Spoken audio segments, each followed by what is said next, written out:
আজি আমি চিৰাং জিলাত অৰুণোদয় আঁচনি, মুখ্যমন্ত্ৰীৰ আত্মনিৰ্ভৰ অসম আঁচনি আৰু লাখপতি বাইদেউ বা মহিলা উদ্যমিতা আঁচনিৰ পৰ্যালোচনা কৰোঁ। আমাৰ চিৰাং জিলাত আগতে 29,000 অৰুণোদয় হিতাধিকাৰী আছিলে। এইবাৰ অৰুণোদয় হিতাধিকাৰী ইয়াত 60,000 হ'ব। সিলেকশ্যনৰ প্ৰক্ৰিয়া চলি আছে। 17 ছেপ্টেম্বৰত আমি অৰুণোদয় 3 আৰম্ভ কৰিম আৰু চিৰাং জিলাৰ 60,000 পৰিয়াল উপকৃত হ'ব। মুখ্যমন্ত্ৰীৰ আত্মনিৰ্ভৰ অসম আঁচনিত যোৱাবাৰ প্ৰায় 400 হিতাধিকাৰী আছিলে। বহুতে ভাল কাম কৰিছে আৰু বহুতে মুদ্ৰা লোনো ল'বৰ কাৰণে সক্ষম হৈছে।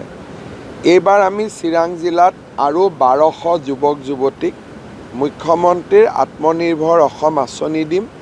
2 লাখ টকাকৈ প্ৰতিগৰাকী যুৱক যুৱতীয়ে লাভ কৰিব। মহিলা উদ্যমিতা আঁচনিৰ ক্ষেত্ৰতো প্ৰায় 45,000+ মহিলা চিনাক্ত হৈছে চিডলি আৰু বিজনী সমষ্টিত। তেখেতসকলেও 10,000 টকা কৰি লাখপতি বাইদেউ আঁচনিৰ অধীনত লাভ কৰিব। আজি আমি সকলোৱে বহি আঁচনিবোৰ আলোচনা কৰিলোঁ।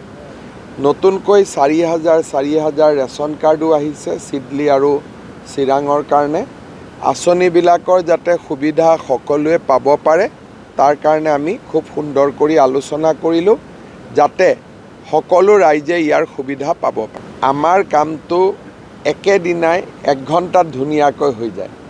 আমাক নাগৰিক সন্মিলনৰ প্ৰয়োজন নাই, আমি নিজৰ ভিতৰতে কৰি লওঁ। গতিকে যেতিয়া এছেম্বলি ইলেকশ্যনৰ ওচৰ চাপিব, এদিন গধূলি মোৰ ঘৰত বহিম, এনাউন্স কৰি দিম। कोई चैलेंज नहीं है। शांति से चुनाव हो जाए वही सबसे बड़ा चैलेंज। उसमें कोई चैलेंज का बात नहीं है, किसी को जीतना हारना नहीं है। बीजेपी का स्थिति से कोई इम्पोर्टेंट ज़्यादा बात है कि शांतिपूर्ण हो जाए। तो बीजेपी तो शांति के लिए चुनाव लड़ रहे हैं, तो बढ़िया से हो जाए वही सबसे बड़ा बात है।